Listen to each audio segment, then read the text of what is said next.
Hey, to change language of the speech recognition on the Pixel 8a, first of all you will have to go into the settings. Then you will have to scroll until you locate this system settings. Now you will have to move into the languages and move into the voice input. So here you can find the speech recognition and sentences from Google. And when you click on this settings icon, you can find the offline speech. And to change the language, you have to click here.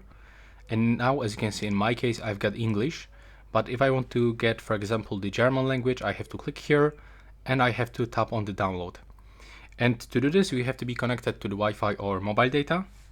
And after this, when you download it, you will be able to pick the language from this list. So this German language will be actually appears into your languages, just like this. And now we can just click on it. I mean, it's just working already. But if there's like some issue that it doesn't work, you can try to uninstall the English, for example. And then you can just go back. And here when you go for the more advanced languages, you can actually download it one more time if for some phrases it doesn't work properly. So you can try to uninstall and get it one more time. And that's all for this video. Right now, please subscribe to my channel.